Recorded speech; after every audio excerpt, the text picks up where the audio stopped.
Good morning, Brownsville. Good afternoon, good evening, depending on when you're watching this feed. If this is your first time here, welcome. My name is Frankie Olivo. Our program focuses on the very important issues that are affecting our local community. We have shed light on injustices and we have allowed for our platform, this mic, to be that of the voice of the people. Now, if this is something that you could see yourself supporting, we ask that you like, comment, and share this live feed. Now, as of late, our Facebook page is at risk of being taken down. The powers that be do not want you, the voter, to know the truth. Remember, we will not be silenced. Now, if you're really about the cause and you want to stand up to corruption and you want to hold our elected leaders and those in leadership positions accountable, well, we ask that you subscribe to our social media platforms. Currently, right now, this live show is being streamed on X, formerly known as Twitter, and Facebook. We ask that you follow, like, to those pages. We could be found under Frankie Olivo. Also, look for us under our personal page on Facebook under Olivo Frankie.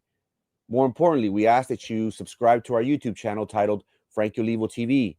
Remember, Good Morning Brownsville will come on Monday through Friday at 9 a.m. religiously. So make sure that you subscribe to our YouTube channel titled Frankie Olivo TV to tune in. We will not be silenced. And always remember, Brownsville, I am forever grateful to each and every one of you for the time and attention that you provide us. Thank you so much for that. Good morning, ladies and gentlemen. Today, we'll be talking about something that has been in the news as of late. Yesterday, we did share 6 schools that BISD does plan on closing in the near future. Roman, good morning. Happy Wednesday. Happy Wednesday. Happy Wednesday. How's your day? Happy. How's your day starting out so far, Roman?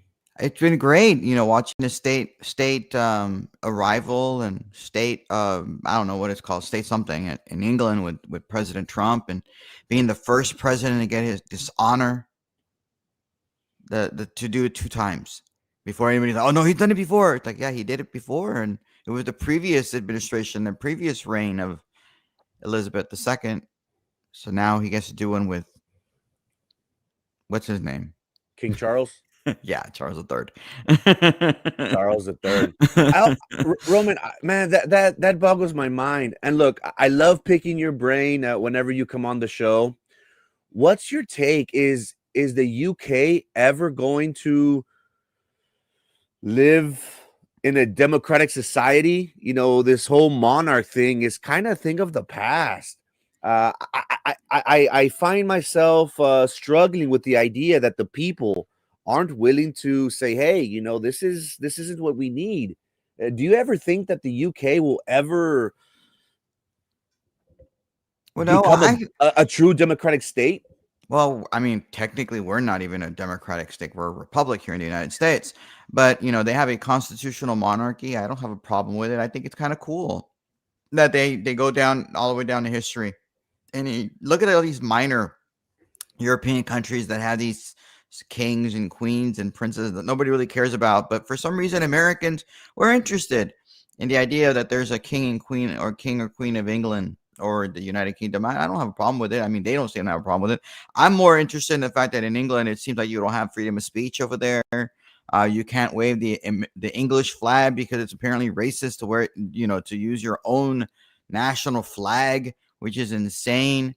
I think that they're very, very close to being a 1984 kind of society where, you can't do anything over there. Everything's all digital, the cameras everywhere. You get arrested, you don't even know. You post something on X and you get into the airport and they're arresting you. And it's like, what? Why? Like, I just posted, like, give me a break. So there's a lot of problems with the United Kingdom. Having a king or a queen is the least of them, if you ask me.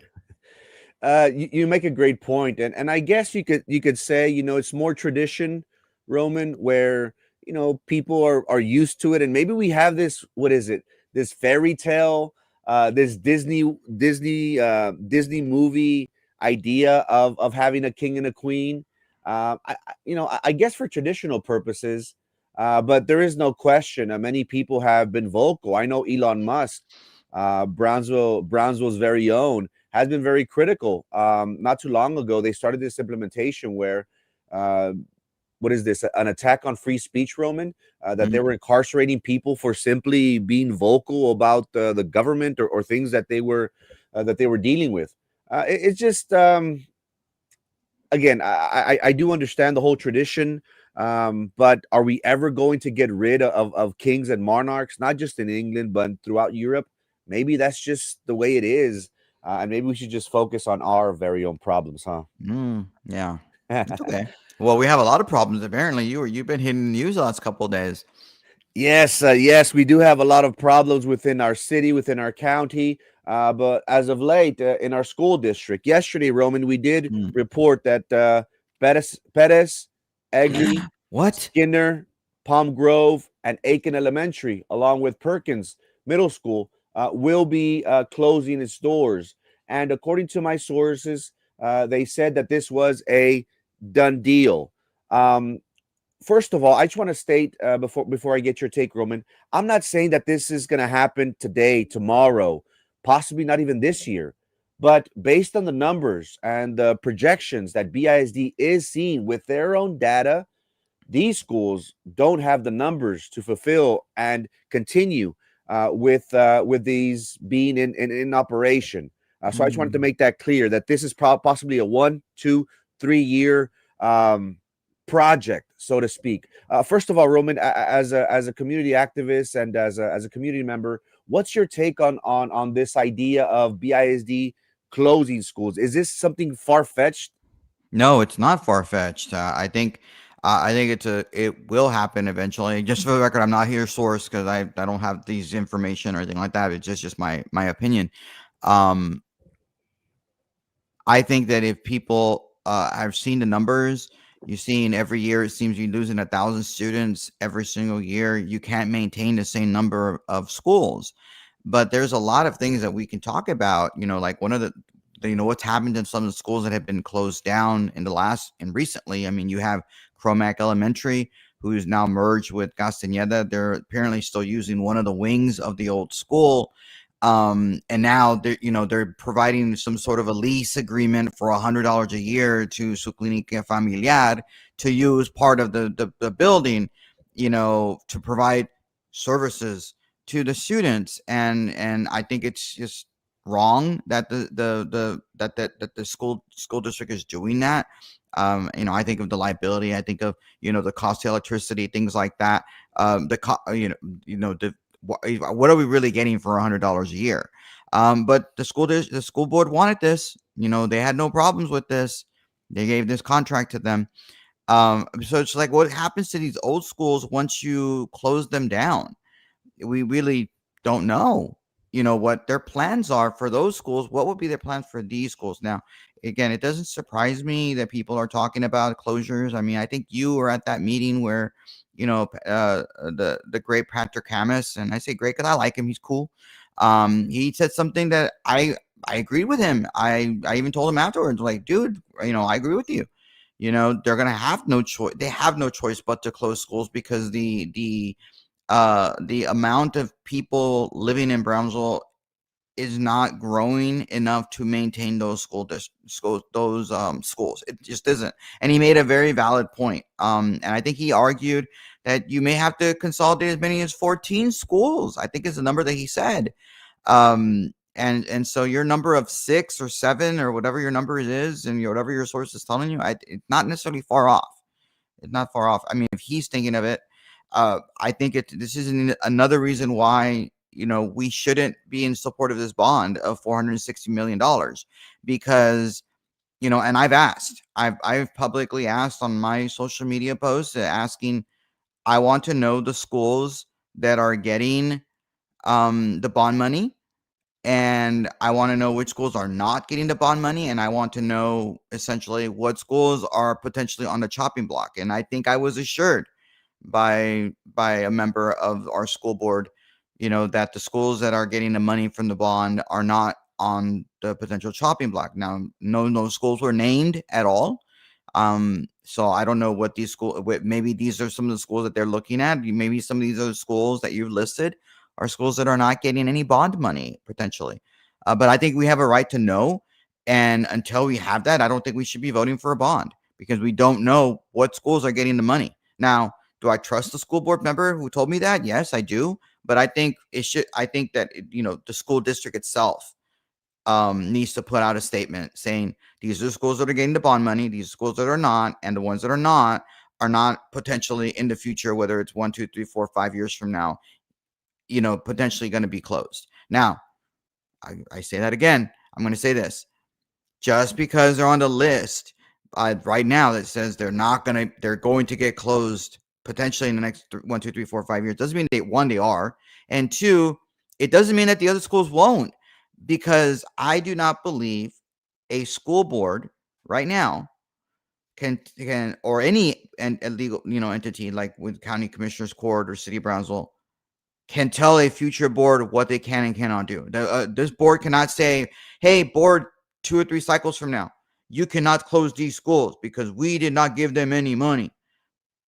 You can't do that. You don't have a right to do that. So anyway, a lot to say. Yeah, and you're absolutely right.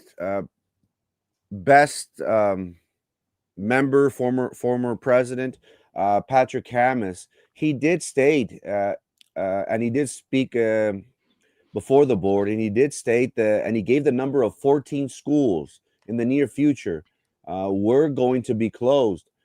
Just for the record, my source said 11. 11 schools are a done deal. As of right now, we were only given 6 that I could definitively say are a done deal. One school in particular, Roman, that I did want to clarify.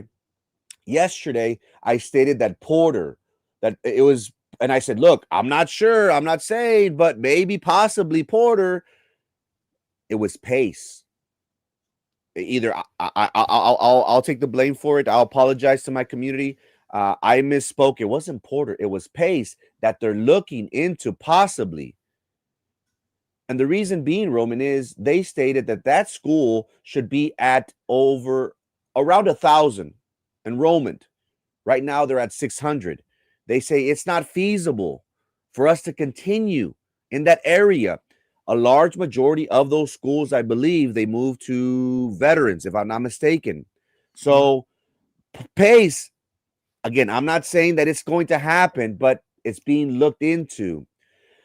What is you mentioned something, Roman, just right now, that these schools that and I do apologize to my community. I've been having trouble finding this PowerPoint presentation that was made before the board. For whatever reason, Roman, I'm not sure if maybe I'm doing something wrong. I can't find the BISD YouTube channel for whatever reason. Which YouTube channel? Like the new one or the one that got closed down like several months ago? The new one. I think it's like KBSD, BISD, or something like that. Oh, it doesn't exist now on YouTube? I haven't been able to find it. A parent reached out to me and said, "Hey, could you send me the link to the BISD channel? I'm having trouble finding it." And I said, "Yeah, of course." And remember, the previous YouTube page was shut down, so to speak. So all the videos, all the content, all the board meetings were lost. So they created a new one, and I think there was some issue between the school and YouTube that the reasons unbeknownst to BISD, they decided to create a new page. Well, this new page, I can't find it. I was looking for. Have you attempted to go to the BISD website and look at all their social media and you clicked on the YouTube thing? I clicked on the YouTube icon and it took me to YouTube and it said this page cannot be found. Wow. I'm not sure if this was done, maybe taken down for. I don't know how a YouTube page. Well, maybe we need to ask Minerva Peña. She's a YouTube, Google terms of service expert. I mean, I don't know. I think, were you at that meeting that she was talking about how asking questions about, like, she knew her stuff when it comes with Spectrum.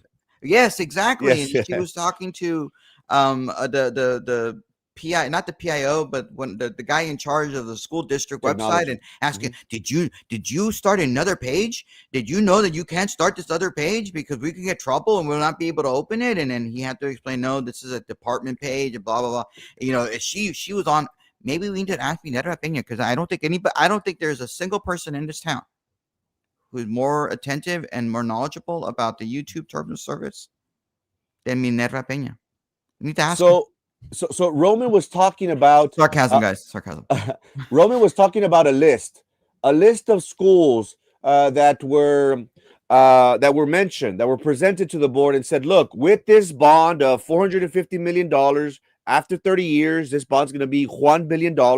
These are the schools that are going to receive this amount of money. They allocated, a certain amount of money for each schools. I could only find this slide, Roman, because I had to go back to a previous episode of ours where I spoke about this. So I apologize to my community. I don't have all of the slides to be able to come before you. I can't find the YouTube page, unfortunately. Hopefully, it's just down for maintenance, Roman. But one thing that you mentioned, Roman, that there was this idea that if a school was listed, that school was not going to be closed, so to speak. That they were going to invest and remodel or fix any infrastructural needs that maintenance. That they're going to focus on maintenance in regards to these buildings. One thing, Roman, that I did notice from community members, they told me, Frankie, that's not true. Look at, and I think it's, correct me if I'm, it was one of the schools that they merged, Roman. I'm not sure if it was Del Castillo, Southmost. One of those schools, they just had brand new HVACs. And as you know, commercial HVACs is very expensive. Well, they installed brand new ACs, brand new HVACs into that facility, into that school. Within 1 year, Roman, they closed it down. I heard yesterday a concerned parent said, Frankie, you have Skinner on that list. Did you know that they just either remodeled or recently built a brand new gym facility? And I said, no, I wasn't aware. And then that parent said, you mean to tell me that thousands, hundreds of thousands, possibly millions of dollars were spent on these schools and now they're going to close it down? Are you sure, Frankie? So it's not far-fetched, Roman. It's not far-fetched that we have Aiken on this list of $3 million being for the facility to be addressed. And we mentioned that school as being one of the 6 schools that's a done deal to be closed. Again, to my community, I'm not saying that this is going to happen today, tomorrow, at the end of this year.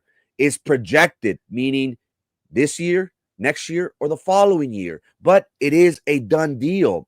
What I have trouble even supporting, Roman, or making the argument for is this is poor management. Why are we spending millions of dollars and then saying, oh, you know what, scrap that, let's close it? It seems to me, and I have no firsthand knowledge, I don't know exactly what is going on, but one thing that bothers me is it seems as if we're rushing to make sure that the vendors get rich. Make sure, hey, these schools are going to close. Hey, let's install this, and this. And then, oh, you know what? Sorry, this isn't going to work. It's not feasible. That's what bothers me. So you mean to tell me that we're going to possibly be repairing schools that in the very near future, aren't going to be in existence in the near future? It just doesn't make sense, Roman. It doesn't, especially when I don't even know how long this superintendent's going to be the superintendent and making these decisions and going on podcasts and trying to tell people to vote for this bond and why it's a good idea to vote for this bond. He may not be here at the, in 6 months. He may not be here in a year. He could retire if he wanted to, and they can get a new board and bring a new superintendent who has different ideas. Just think about what this superintendent did.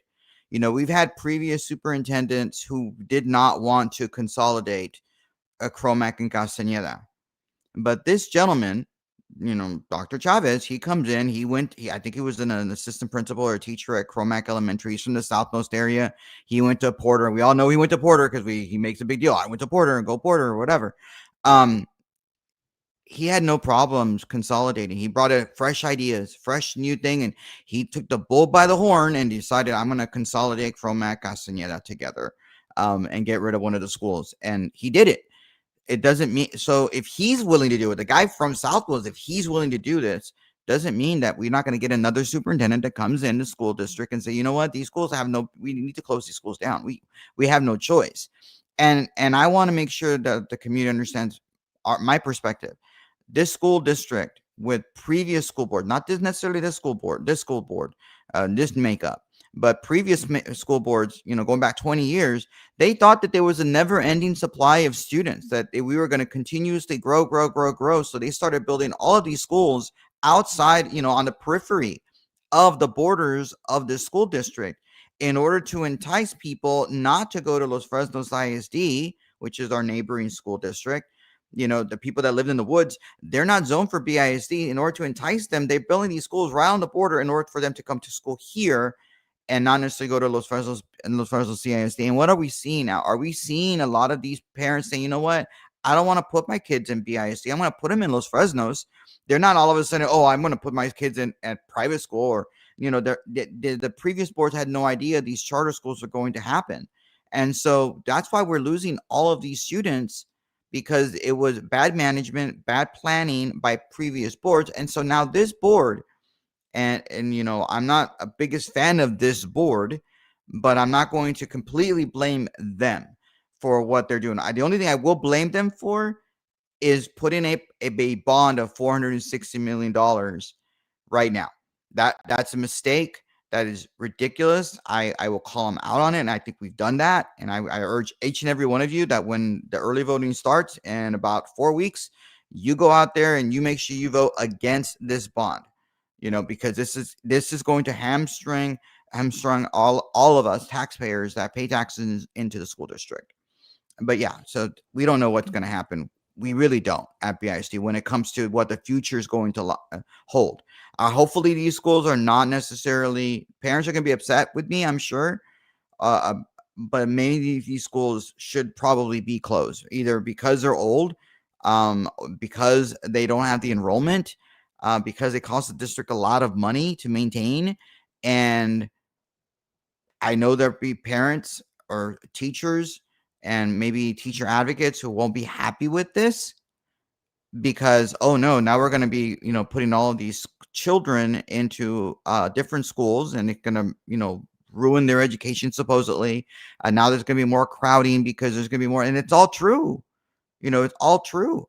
But I'm not sure it's going to be the massive crowding that people expect, because if this enrollment is so down on some of these schools that are potentially going to be closed in the next 1, 2, 3, 4, 5 years, it's not going to overly hurt the other schools that they're being merged to and make them tighter. At least I think so.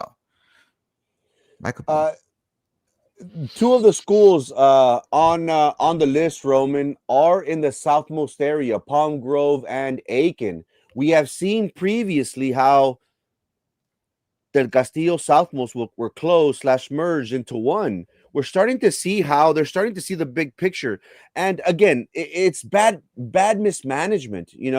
That is what, Roman. At one time, BISD had 5, 6 elementaries in a small cluster, in a small which is Southmost, right?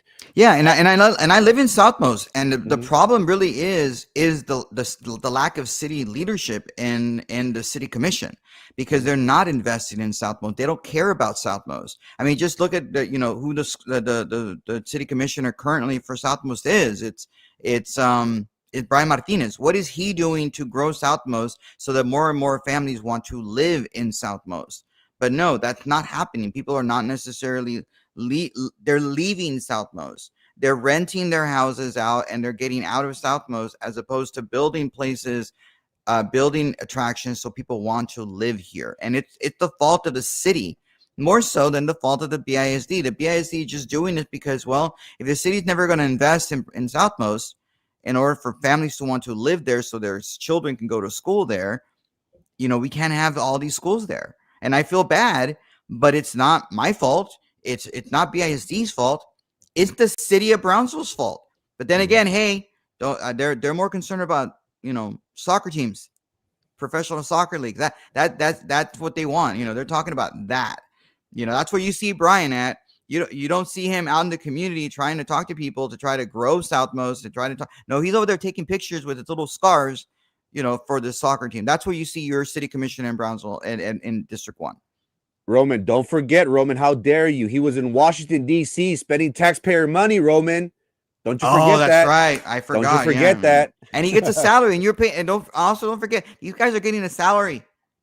These guys are. I mean, look. Right now, you have Tino Villarreal. He gets insurance, by the way, but you're paying for his health insurance. What has he done for Southmost? And we all know. We all believe. I'm sorry, no, we don't know. We believe he's going to run for mayor in the next cycle in 2 years.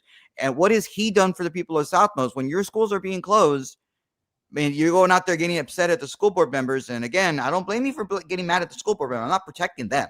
If you want to get mad at them, get mad at them. But don't forget to put the blame also on the city of Brownsville for not working with the school district and not working to grow areas so that people want to live in those areas and then send their kids to those schools. That's a good point. I never thought of it from that angle.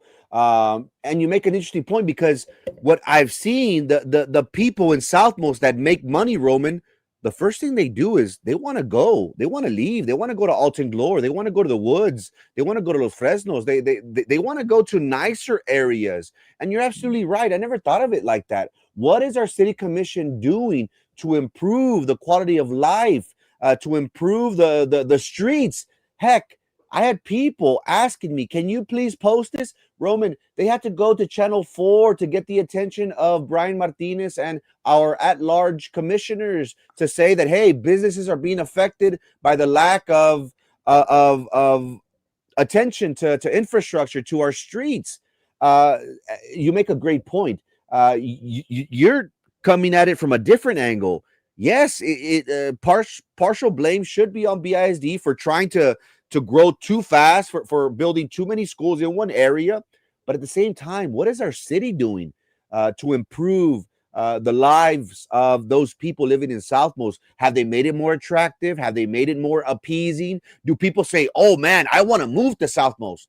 No, I would dare make the argument that as soon as people make money, they said, let's get out of here. Let's get out of Southmost. No, I chose to live in Southmost. I'm not from Brownsville, and I love Southmost. I think Southmost is a great place to live. Um, not not perfect. No place in Brussels is perfect, but it's a great place to live. But I will say that that particular news story that you're referring to, where they interview people that lived on Linda Lane. I remember when I ran for city commission, it wasn't the greatest little street then either, and this was 15 years ago. But the but they interviewed the deputy city manager, this guy who I cannot stand, and I have no idea why the city commission or why Helen Martinez has this guy in our city. The guy's he sound to me personally, my perspective as a voter in the city, I feel that the man is antagonistic to the citizenry. Whether it's the idea of the recycling tax and say, oh, well, even if you don't use it, you're gonna pay for it anyway. Because I guess he's a liberal. He sounds like a liberal to me. I mean, he just sounds like a leftist liberal, and he's just does I'm in power and I have power, and it doesn't really matter what you do because it's gonna be our decision because we know better because I'm a bureaucrat. That's what he sounds like to me. That's just what I feel. And so he was being interviewed about this. Like, oh, hey, we're gonna, in October 1st, you're gonna see a lot of movement going on over there because we're gonna spend $1 million just to fix roads and infrastructure. And I'm just like, dude, I don't know how many of y'all know this, but I'm sorry we're going down this rabbit hole on this, but I think we should talk about this. No, We've been spending $1 million a year on this for years. Like the city commission's been spending $1 million a year just on this. This isn't a new thing. You have city commission. Oh man, we're spending $1 million, guys. We like it's $1 million to fix your streets. Isn't it great? Isn't it awesome? We've been doing this for years.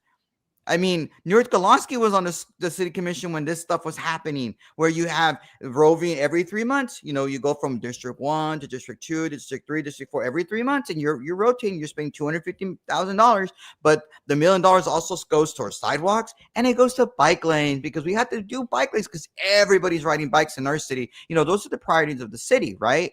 But so don't make it seem like, oh, we're spending $1 million. This is great, but don't ever forget, guys. The ratepayers of PUB, and I believe also all citizens that pay to the city, don't we have a street and maintenance fee that you pay already? Yeah, again, they make it seem like they're doing all these wonderful, awesome things with this $1 million. You're not only paying property taxes to pay for this stuff because it comes out of the general fund to pay them $1 million, but you're also paying a street and maintenance fund. What are they doing with that money to fix those streets? And are they really targeting, Southmost? No, they're probably not, because they don't really care about what Brian thinks. Brian is an inept city commissioner. He is. And I don't care if he knows it. Like, I don't like the guy. I think he has no business being on the city commission. He has none. And the only reason he's there is because he happened to be the chief of staff of Roy de los Santos. I mean, he was my friend, but he got there and he ran against Nurith Golonsky. And Nurith ran a crappy race 2 years ago, like a crappy race. She did. And she lost to that guy. And for the last 2 years, I think Southmost has got downhill because of that man. Because he doesn't represent Southmost. He represents himself. Martinez has a question for you, Roman. Oh, sure. Yeah. Good morning, Roman. Didn't BISD sell Longoria Elementary to UTRGV? If they did, what happened to that money, Roman? I believe the money just goes straight into their general fund and they use it for whatever they want to use it for. But I could be wrong. So I'm pretty sure, people at BISD watch your show, Frankie. So if I say something wrong, please correct me. I don't mind being corrected, but do it here so that we can have a conversation. Again, today's program, Roman, we titled it, The PR Nightmare the School District Does Not Want. Many people are saying, you're a liar. All lies. What are you doing? Roman, do you honestly think the school district wants to be dealing with this 2 months into the new school year? Don't you think that parents are going to be asking questions and saying, is this true? And I asked that, Roman, because I want to play a clip. And I want to remind my community of what happened the last time. The last time we dealt with school closures. If you could give me a few minutes, Roman, I'm going to play this for the community. All new at 10, Brownsville ISD will close 3 elementary schools. The board made their final decision tonight. And the district says this closure is going to help them keep up with the $20 million they're in the hole. Our Stephanie Rosales was at tonight's meeting. Stephanie, what was the mood? Community members who showed up here today were emotional. Parents didn't want to lose the schools their kids go to. Board members also shared some concerns over these consolidation plans. But the final decision tonight, these plans will be moving forward. And it's a no for consolidation. We are against it. We are concerned parents. My experience has been when there's been change, the kids do better academically because I was there. Mixed emotions in Brownsville ISD's boardroom tonight. Parents, administrators. Sorry, laughing at Tim. Shared how they felt about plans to close 3 elementary schools. Profound impact that this school and its namesake have had on our community. Cynthia del Castillo Santos spoke before the board to try to get them to vote no. Her great-aunt's namesake, Rosa del Castillo Elementary, was among the schools on the closure list. 2 board members who were against the consolidation plans also voiced their concerns. But in a 5-2 vote, the board decided to consolidate. Students from 6 schools will be merged into 3. Brownsville ISD says no staff members will lose their jobs. We have a place for every teacher, and we can guarantee that right now. A total of 934 students will be moving. The reason for this decision is to help save money. As you know, the state hasn't been helping us in any single way. We're pretty much living off of our savings right now. So doing this will provide more money for us for other projects. The district is facing a $20 million budget deficit.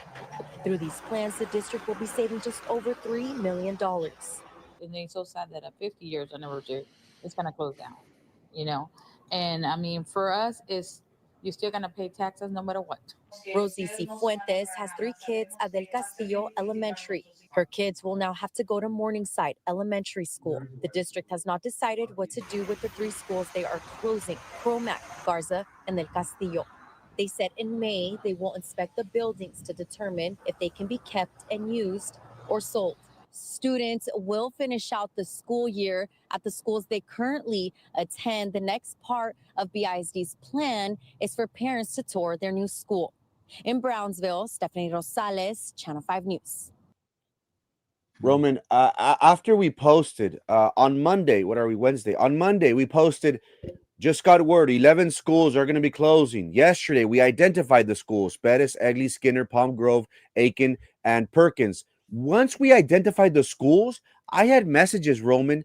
People were commenting, parents were commenting, if Perkins closes, I am taking my kids to Los Fresnos. I am taking my kids to IDEA. And we have seen, Roman, we have seen the data that BISD has had in recent times where they're losing kids at a very rapid pace. It is projected that in 5 years, in 2030, Roman, that the school district will be under 30,000 students, which is a crazy number when we really think about it. So I think, Roman, that the school district is afraid for this information to get out because based on the video that we just showed you, there are many passionate parents, many parents that don't want these school closures to happen. And I'm sorry, go ahead. No, keep going. Sorry, I thought you were done. And if we saw that sentiment, Roman, with 3 schools, imagine 11 schools. What's going to happen to the enrollment? I would dare say that the trajectory is going to continue to dip. And somebody made the point and said, Frankie, do you know that IDEA is the new BISD? I was like, wow, because here, based on this chart, Roman, if we go back a decade to 2015, you have BISD at close to 50,000 students with 54 campuses in operation. You're talking about a monster, Roman. So you're telling me that BISD in 15 years, they're going to go from 50,000 students to 30,000 students, that in 15 years, they're going to be losing 20,000 students? That's unheard of. So again, if BISD has this data, Roman, it's only right for them to start thinking fiscally responsibility and saying, whoa. At the rate we're going, it's impossible for us to keep up. Numbers are down. We're not getting state funds from the state and from the federal government. That's not true, but okay, keep going. Correct me. No, I vehemently disagree with Jessica when she said those things. I mean, I think I even told her at the time when I saw her, like, the state is providing funds. You're still getting money. It's not, they made her and Daniela Lopez Valdez, I'm sorry, TASB Advocate School Board Member of the Year or whatever. Say it right.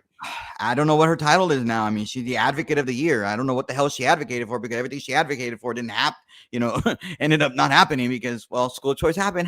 But hey, Advocate of the Year. You have these people going out there and claiming the state is not helping us. The state is not giving us any money. And I'm just like, they are giving you money. You still have a bunch of millions and millions and millions of dollars coming in from the state. You make it seem like you're not getting you're getting no money. And I think that was their quote. We're not getting any money from the state. And I'm like, we are getting money from the state. Your budget has it. The school district this year, just so you know, I know this video from 2 years ago, but let's fast forward to now, because I'm pretty sure this is going to be the argument. We're not really getting a lot of money from the state now. We don't really get a lot of money. You got money for teacher pay raises. That's what you got. You got thousands of dollars, millions of dollars for teacher pay raises. And you know what you did? Oh, we're going to give everybody a pay raise. We're going to get all the educators, like nurses. We're going to give them a pay raise. We're going to give all these people a pay raise. And that's not coming from necessarily all of it's coming from the state. It's coming from your funding. And then you had videos and slides of all these new positions that the school district is going to be able to create, because now we have new money coming in from the state for these teacher pay raises that, really and truly the school district should not have been doing. The point of the pay raise, I think I said this at the time, the point of the pay raises from the state was so that the school district didn't have to do those pay raises, and they could start using money for maintenance and operations and be able to use it for other things. But instead, what the school district did, the school board members did, is that they listened to the AOBE, they listened to BEST, and the other one, what is the other one? TASB, I don't know what it's called, TSTA or whatever. What is that called? The other one, TVA. Yeah, that one. They listen to those who want to give us pay raises, pay raises, pay raises, pay raises. And so, we'll give them a pay raise too. We're going to give them even more money, more money. It's like, because money doesn't grow on trees, but you have board members who apparently believe that. And I'm looking at Minerva Peña in particular because I think she really does believe money grows on trees. That's just, but yeah, so that's our problem is that we have school board members who are using the money that was coming from the state, the new money coming from the state that is supposed to be for teacher pay raises. And instead of just focusing on other things with the money you do have from property taxes and other aspects of daily allotment from coming from the state for your students, using that money for other things, you're creating new positions, pay raises for more teachers or educators or whatever title you want to use, giving all kinds of money out there because it was just all this free money. And then you went into debt, not into debt, but you dipped into the fund balance and you went below the $100 million mark, which is what's supposed to be the amount of money it would cost for the school district in emergency to be able to function for 3 months. And instead they went below that. They went considerably below that. What, 94, 93, $92 million. And so now we're in the hole even more. And I think the superintendent in that video even was saying, if you have a job right now with the school district, you're not going to lose your job. You're going to be moved someplace else. Aren't we having teachers right now? I think you reported that teachers are being moved from one school to another because enrollment is down and you're being moved. We just move you. It's not a big deal. Just what big deal. I will say to your parents that are concerned about the Perkins and saying, "Oh, we're going to put our kids at Los Fresnos." Really? You live in that part of Brownsville, and you're gonna drive to Los Fresnos to put your kid in because they're gonna close down Perkins, which I believe has the lowest enrollment in terms of middle schools in the entire community. It's not growing out there, and you're gonna move. I'm getting so mad. I'm not gonna put them in BIS. I'm gonna move them to Los Fresnos. You know how long it's gonna take you to get to Los Fresnos, to the closest school? I mean, you might as well drive them all the way to PI. Rodriguez states, "Good morning, chat. Same thing happened in Austin. After they went away from school zones, when they removed this, students would transfer from Easy Austin School to West Austin schools, hence closing several schools or repurposing them. Same thing here. Like you said, students leaving pays to veterans. Pullum has always hovered almost at 1,000 students, along with Iturria, Ortiz, etc. Roman, should they go back to school zones?" Yeah, maybe that's a good thing. I think they do have school zones. People just don't use them. I think that they need to I believe they could reimagine. Not I'm going to use the word reimagine because that's the term that the school district likes to use. Not school district, the city. We're going to reimagine the sports park. Stupidest word ever, but I'm going to use that word. I don't know. They're not going to reimagine. They're going to redraw. They should redraw the lines. I think that would be a big thing, to redraw school zones so that people can be able to grow those. I think that should be the next step as opposed to closing schools. That's probably what they should have done. And I don't think they've done that since 2015, 2013 in that range. I think that's the last time they redrew school zones. I think they should look at that. I was under the impression, correct me if I'm wrong, I was under the impression that the parents could take their child to any school in BISD as long as they had their transportation. Is that so? Yeah, it is, but you still have the school zones. You had to do an intra-district transfer, and you had to get permission from. The parents have to do the work to be able to transfer your kid over there. But because if you live in a certain zone, I think it has something to do with also UIL. I see. Okay. Rosa states, Toker, we don't have a functional education system until fascists like Abbott, Trump, and Republicans are voted out. Really? You're talking about the word fascist again? Like, come on, can we please stop? I mean, we just had, no, I don't even fight. I'm not going to fight you on this one, Toker, because there's no fighting with you at this point. Rosa's asking, did you say Aiken was closed? As of yet, no. It is projected that they will close in the very near future.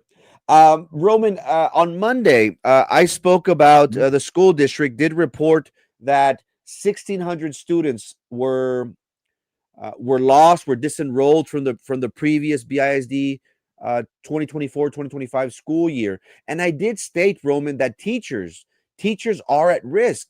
Now, we did show a video from 2 years ago when Dr. Chavez assured the community that no one's going to lose their job. we have a place for you. Don't worry about it. That was when they closed 2 schools and merged them into 1. If No, what they closed 3 schools and you had 6 schools and merged them into 3. That's okay, actually 6 into 3, half. Okay, so now if we have 11 schools, Roman, that are closing, should teachers be worried, Roman, of potentially losing their job, or do you think that BISD will be able to manage? Well, I mean, they've done it in the past. I don't see why they wouldn't, but maybe they're going to wait for attrition, whether it's for retirement, and hope that those teachers don't come back or don't re-sign a contract, or who knows, maybe, the TA is out there going out and saying that if you said something bad about, Charlie Kirk, you should lose your license and not be your certificate to be a teacher. Who knows? Maybe we'll have some of those happen here in BISD. Never know. I did get a report, Roman, of a teacher at Veterans that did make, according to to 2 concerned parents that reached out to me over the weekend.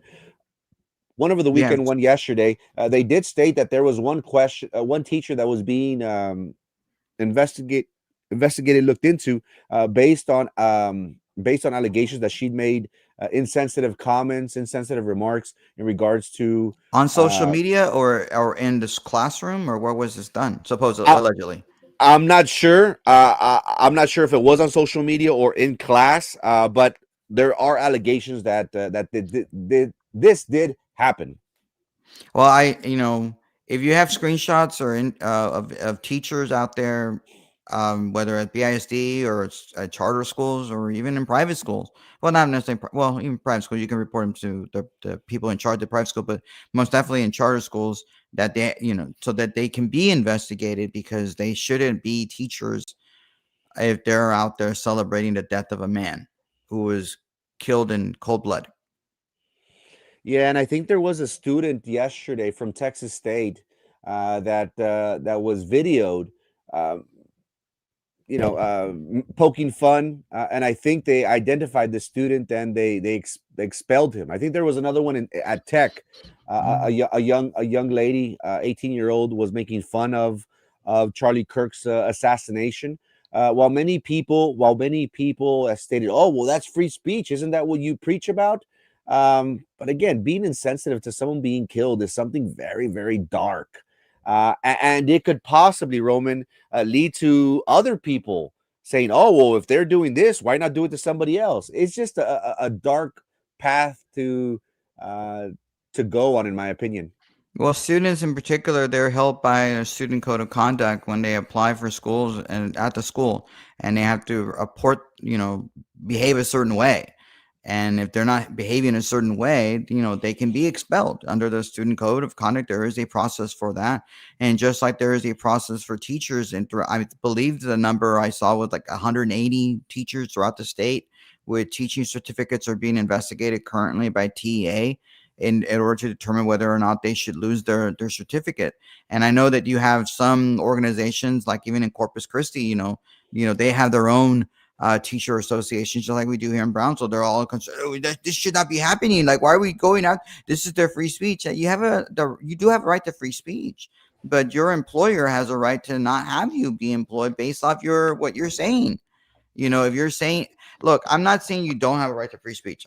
You should.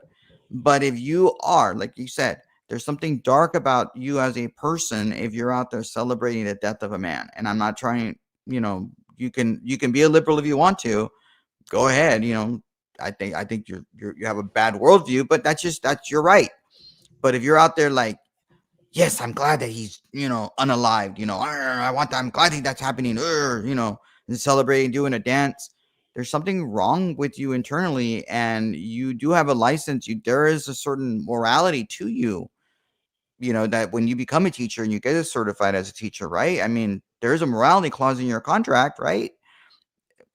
Shouldn't that fall under the morality? If you're out there happy, doing a happy dance because somebody was murdered, again, in cold blood, in front of his children, his families, and thousands of people, and the world, and you literally saw blood gushing out everywhere on some of these videos that were posted on social media, and people were happy. Yeah, right, he doesn't care about this. Thank you. Chinos Eno states, if Palm Grove and Aiken are closed, Idea Frontier will be the closest school. Is Idea bound to benefit even more, Roman, if BISD continues to close these schools? Yes, I think you could argue that idea would benefit. I mean, but so would other schools. I mean, I guess they would expect them to move to other schools and be bused to other schools. Um, I don't know why people think idea is all that in a bag of chips.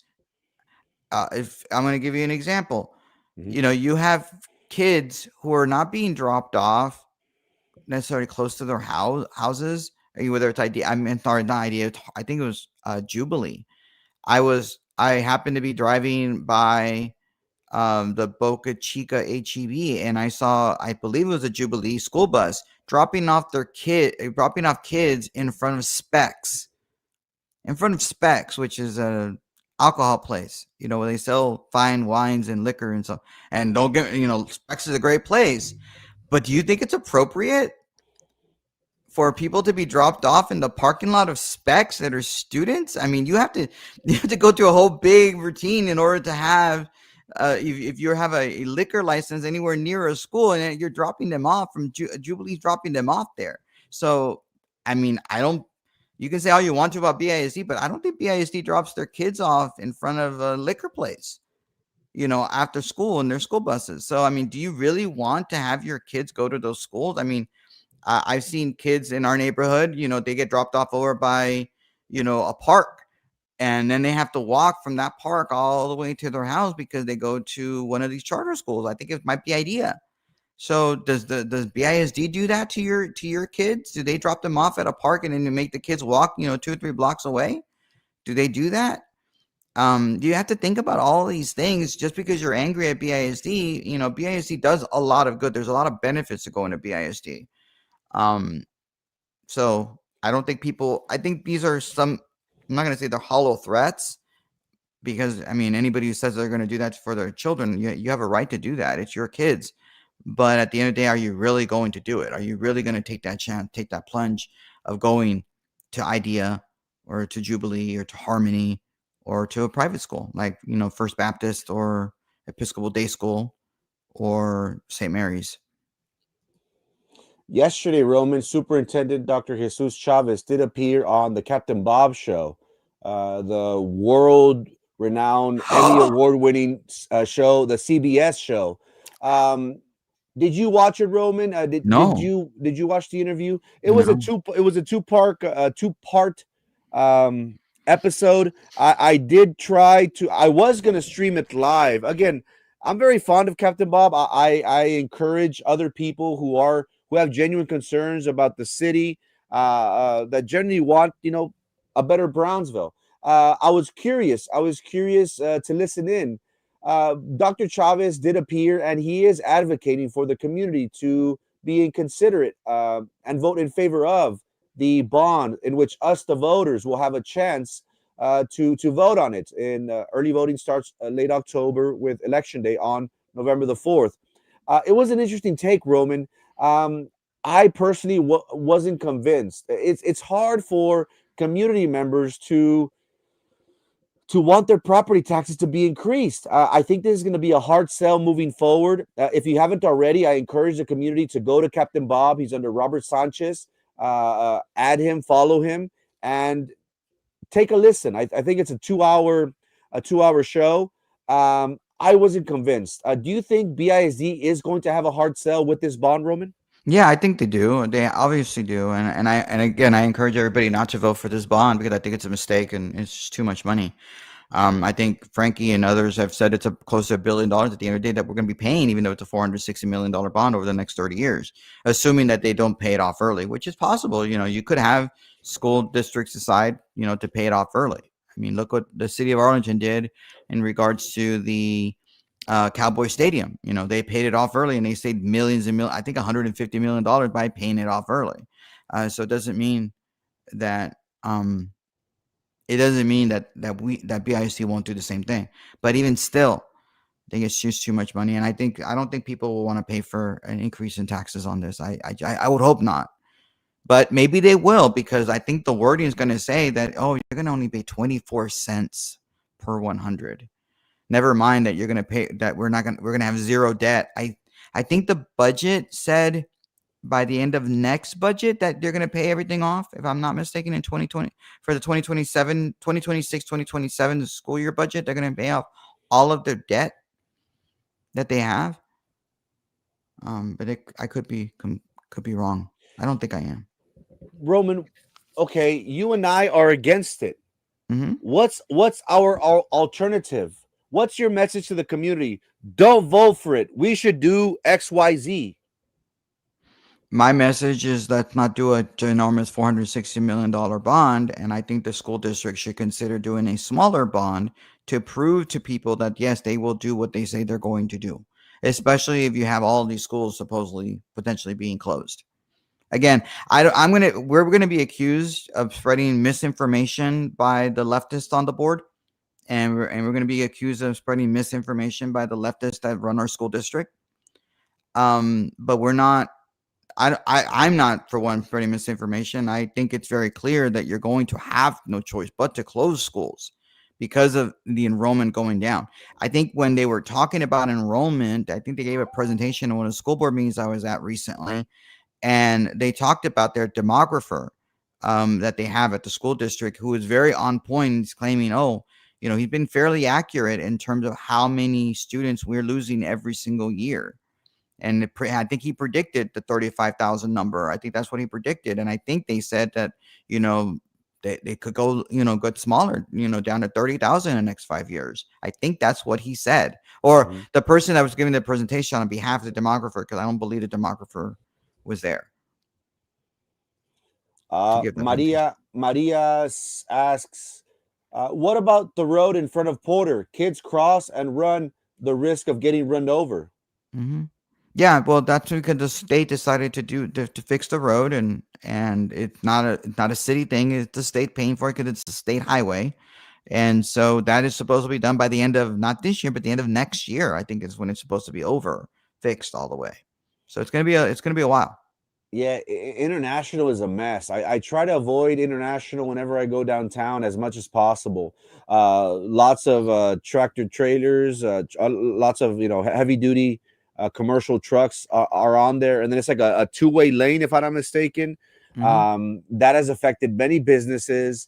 Lopez Supermarket, that has been there for many years, recently closed their doors because of people don't want to go there. People don't want to stop and having to deal with that mess. What happened to the BISD YouTube channel? No clue. We can't find it.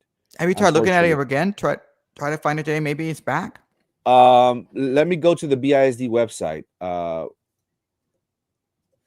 Let me show you. Toker, I'll get to you right now, Toker. 1 second. Maybe I'm wrong. Maybe it was down for whatever reason. Here we have BISD. Mm-hmm. You go down. Ooh, they have a learn about the 2025 bond election. Maybe we should look at that. See what they're saying. I'll come back to it right now. Okay, YouTube, Facebook, X, YouTube. There you go. Click on that and see what happens. Dun, dun, dun. Can you see it? No.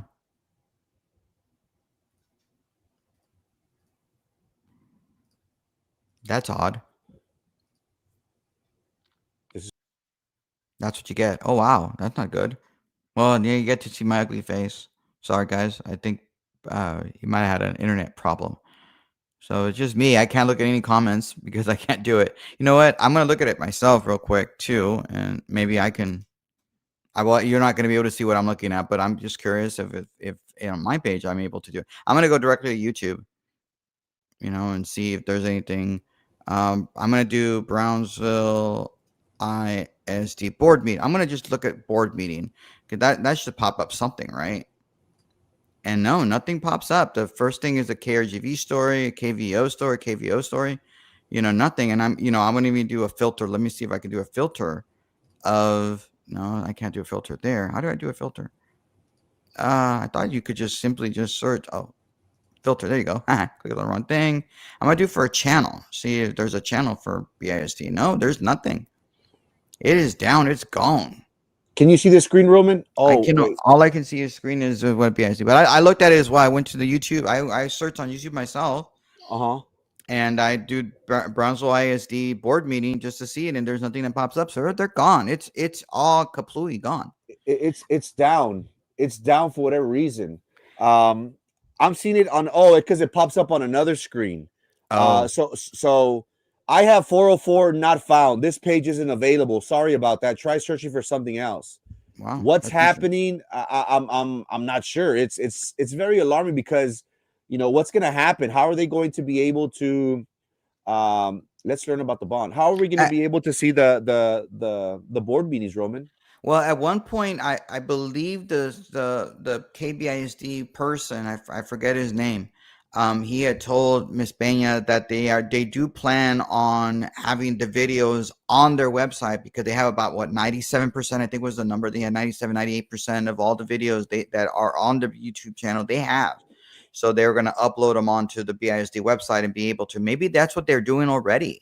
That way they can avoid having this stuff on YouTube and be beholden to those terms of services that, again, Miss Peña is an expert on. So I'm pretty sure she had to agree with that, And if she didn't, I'm pretty sure she would have told everybody. Toker has a question. Frankie, why don't you ever criticize Abbott or Trump? Do you honestly think that they're doing a great job? They seem to be using old tactic, divide and conquer.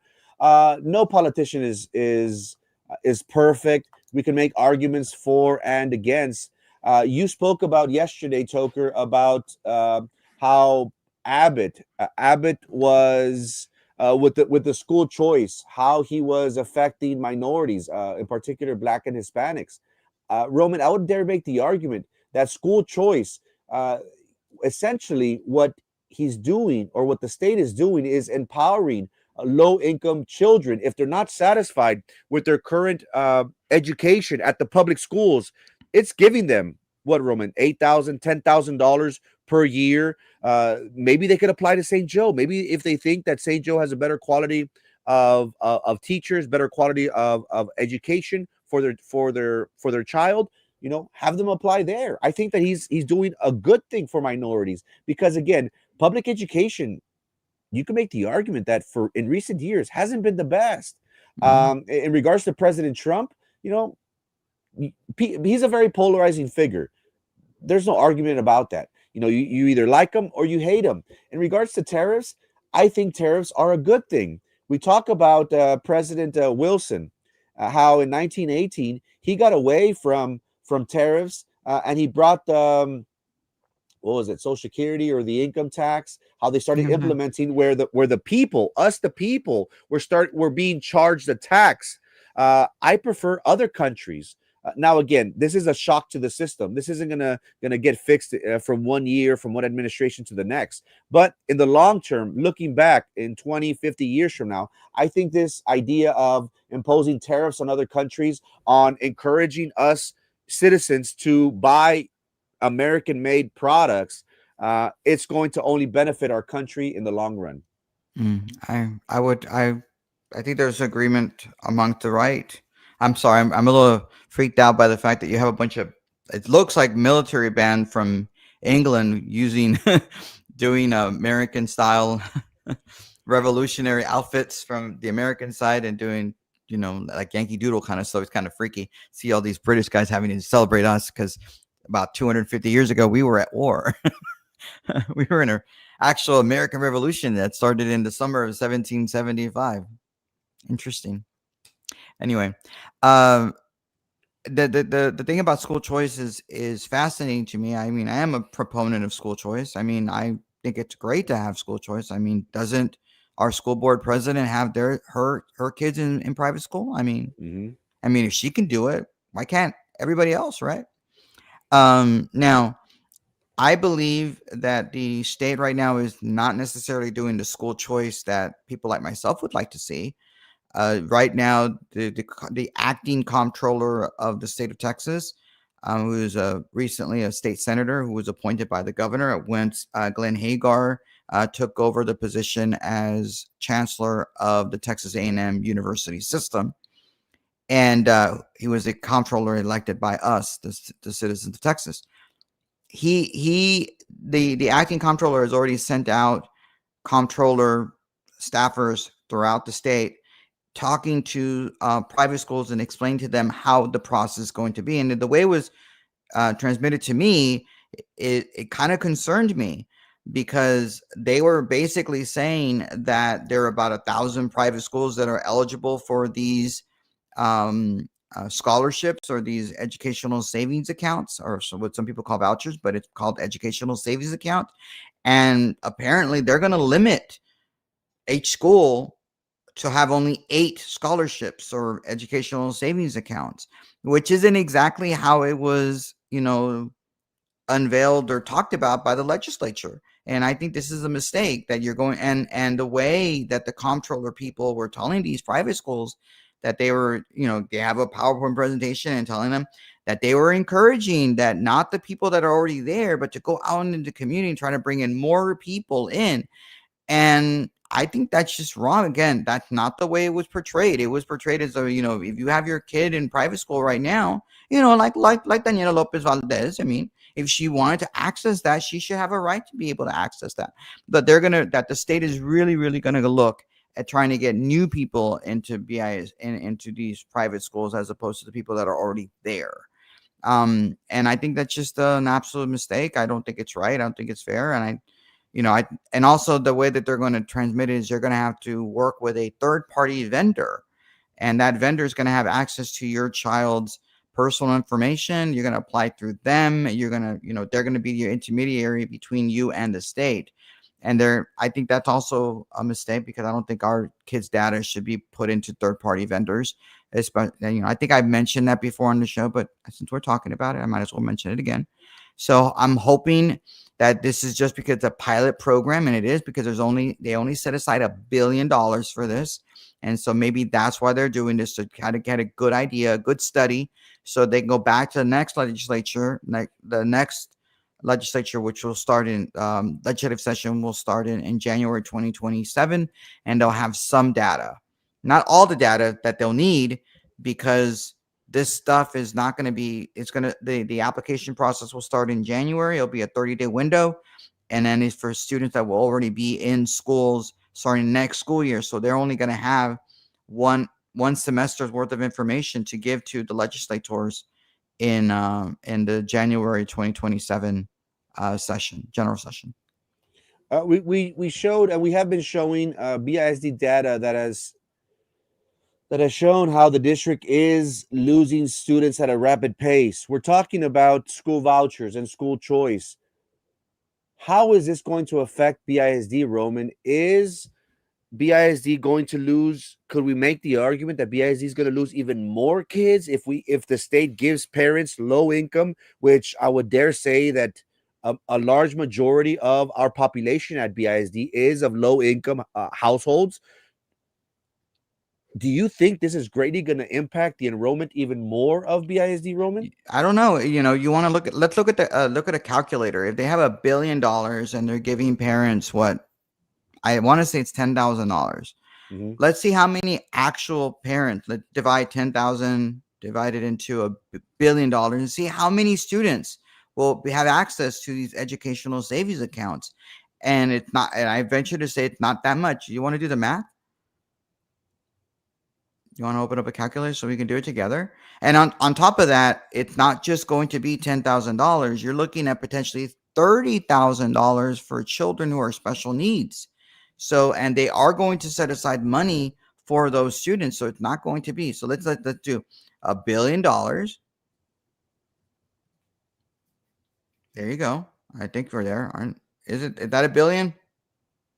What? That looks like $100 million. Is that $1 billion? 1, 2, 3, 1, 2, 3. It looks like 100. That's $1 billion. 1, 2, 3. Okay. No. 1, 2, 3. 1, 2, 3. Okay. All right. $1 billion. Now divide that. It's nine zeros, right? 1, 9 2, 3, zeros. 4, 5, 6, 7, 8, 9. Okay. Yeah. 9 divided by $10,000. There you go. That's it.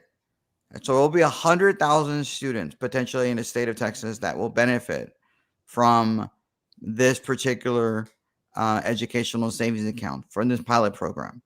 And on top of that, remember That's only 100,000 students. How many students do we have at BISD? It's 35,000 students. And again, that's just if everybody only gets $10,000. Again, they're going to be setting aside money for students who are special needs who will get $30,000. So it will be less than 100,000. That is the max number. It's $100,000 for this, pilot program. So I don't think you're going to have. I mean, maybe you can Google how many total public schools students we have in Texas. How many do we have? 1 million, 2 million, 10 million? How many actual public school students do we have in the state of Texas? I mean, maybe we can Google that and figure out how many that is, before people accuse us of spreading misinformation about anything and everything. So 100,000. It's according to Google, there are approximately 5.5 million students enrolled in this previous the past 2 years. This figure makes Texas the second largest public school system in the country. So 5.5 million. If our calculations are about right in regards to 100,000 students, then it's not going to really affect that many people. So essentially, what's the percentage? What percentage of students? Do $100,000 and divide that by 5.5 million 5.5 million people, students, and we'll figure out what percentage of public school students could potentially go over there. And again, that's public school students. That doesn't mean that every single student that is getting the $10,000 or the $30,000 if you're a special needs student is going to be a public school student already. They could be already in private school and getting that money. Now, I'm not saying that all of them are going to get it, but some of them are. There are going to be some parents that are going to apply for this that are private school students right now. And it's not going to affect, again, the 100,000 is the max. So what is it? How many, what's the percentage? 5.5 divided by what? No, you're going to do 100,000 divided by 5.5 million to get the percentage.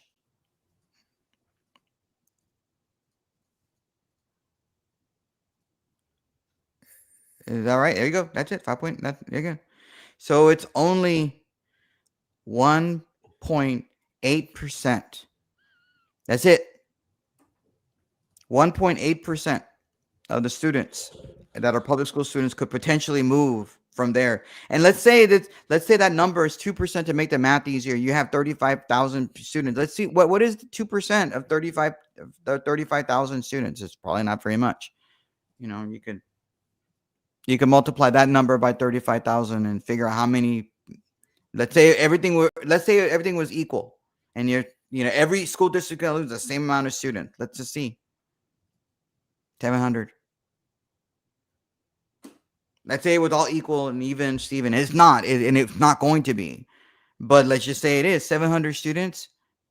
That's not including that. We're just making these this argument of the kids that could potentially benefit from school choice.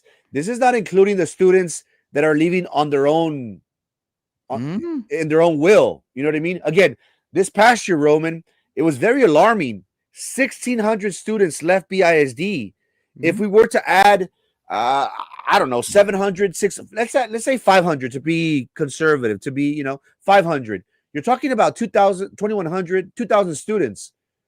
Imagine if we start losing 2,000 students per year, because you stated that $1 billion was the pilot program. Who's to say that the state gets this data and says, hey, look at these kids. We need more money, more money, more money. So what is that going to do? It's going to increase more funds. It's going to allow more low-income households to participate, to be accepted into this program.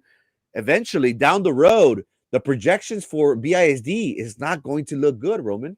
Yeah, but I sincerely doubt the state is going to be putting $5, $6, $7, $8 billion into this kind of a program. I sincerely doubt that's what's going to happen.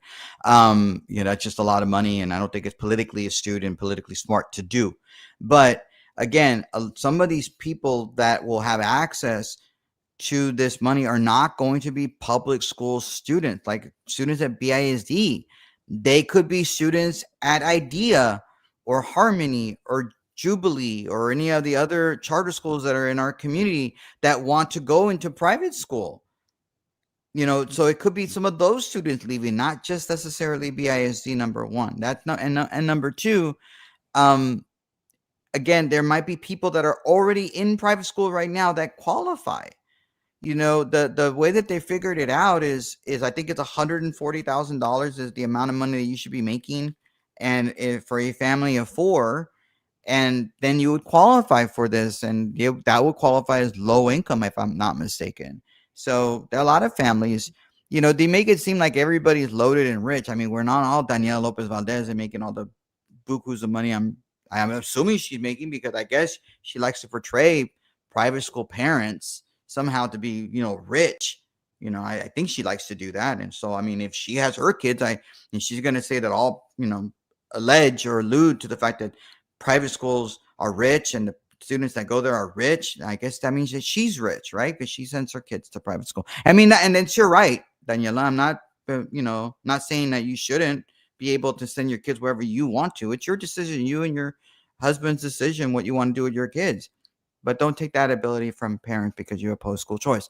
And but going back to this idea of schools closing, I honestly don't believe that school choice has had anything to do with these schools closing. And if you hear a school board member out there claiming that, call them out on their BS. Now, they want to claim that school choice is also charter schools because people are leaving BIS and going to charter schools. Then maybe you, as a public school, because charter schools are a public school as well, provide a better system, provide a better product where parents want to send their kids there. Provide such a great product that even your school board president wants to send her kids to public school. Wow. No, hey, and you make an interesting point because, again, BISD for the longest time has been that monster. They've been that king of the hill, and they have had no competition. I think anyone would welcome competition if you know that you are the very best. If you know that your product is 10 times better than your opponent, you would say, I challenge them. But by BISD being so guarded and being so, oh no, school choice, that just leads me to believe that they're weak, that they know that they're going to lose even more kids. So, and the biggest problem, Roman, the biggest problem with individuals, with the human being is we have a hard time of admitting our faults. We never want to be blamed for anything, Roman. Hey, that alcoholic, that individual that suffers from substance abuse, whenever they say, you know what, Frankie, you have a problem. Me? What? No, you have a problem, Roman, not me. But once we start realizing, Roman, that we need to fix ourselves, which is BISD, then we can start taking the proper steps in order for us to make sure that whenever we say believe in BISD, we mean it wholeheartedly, and not only with words, Roman, but we put our actual kids in those classrooms, Roman. And that's something that you alluded to, that our current BISD board president is not doing so. Roman, so again, there is this story that some crazy individual that is after likes and clout, Frankie Olivo on Good Morning Brownsville, is making, that 11 schools in the very near future will be closing. Roman, what should BISD do? We saw how, in my opinion, they sold Cummings for peanuts, for $16 million to the city of Brownsville. And they're going to build a new CTE center for the sum of $30 million, according to the bond. Roman, I ask you, if we have 11 schools, if we have 5 schools closing, what should the school district do with these schools that are going to be closing? I'm assuming they're gonna have to sell them. I think they're gonna have to repurpose them. I mean, even the news article from Stephanie Rosales was saying that they were going to decide where they want to repurpose some of those schools and keep them for a while. I mean, they're an eyesore right now because they're not being used, right? I mean, Del Castillo's been sitting there empty for what? Not a whole year, has it? Has it already been a year? Yeah, it's been a year. You know, just been sitting there. What's happened in Garza is that it's just been a blight and an eyesore for Southmost. I mean, they could sell it for a pretty penny. I mean, real estate properties are going through the roof. You know, they're just sitting there. Sell it to somebody now. Now, I don't want you to sell it to your amigo, to your compadre, to your brother-in-law, cousin-in-law, sister-in-law, or something like that. I mean, we wouldn't want to be giving stuff away like a seat on the school board to a cousin-in-law. I mean, we wouldn't want that to happen, right? I mean, we wouldn't want that to also happen to some of these school properties being sold, right? What are you saying, Roman? What are you alluding to, I'm Roman? just saying, I'm not alluding to anything. I'm just saying, I mean, we don't want to do that. I mean, we're giving away spots on the board to cousin-in-laws. We wouldn't want to be doing the same for property. Someone made a very interesting comment.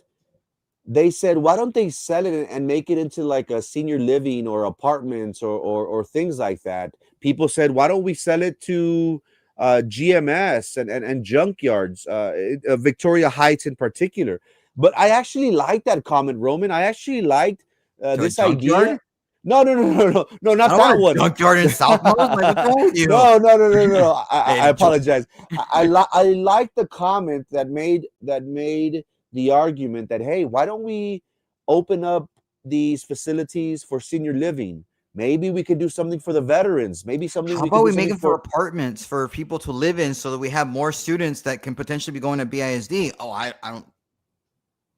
Why not do that? You know, that's what I mean by those properties. You can tear them down and build apartment complexes or something if you wanted to, so that you're not building new apartment complexes in District 3. You're building them in District 1 so that people can actually live here and want to go to school at BISD. But then you're going to have to open up new schools in Southmost? No, we wouldn't do that. No, we need more. We don't have apartment complexes a lot in District 1, at least in the southmost part of District 1. I can't think of anything that's as big as the ones you have over in District 3, over by Paredes Line Road and any of those. I mean, you do have, Posada de las Palmas, which is on Boca Chica, but I believe that's not on the District 1 side. I think that's on the District 2 side. I can't think of anything. I think that might be like the largest apartment complexes closest to District 1. I mean, and again, the southmost part of District 1. I'm not talking about the new extension of District 1 that's over in downtown Brownsville and goes all the way into West Brownsville, around that area. I'm not talking about those because I'm not as familiar with those areas as I could be. I mean, it's not like I'm running for District 1 or anything, but maybe I should. Maybe I should run for that. Oh, thanks, Frankie. I really appreciate it.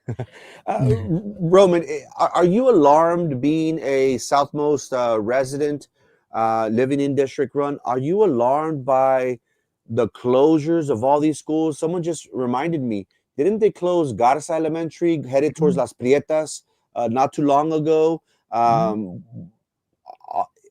Should the Southmost community be worried about all these school closures in that area?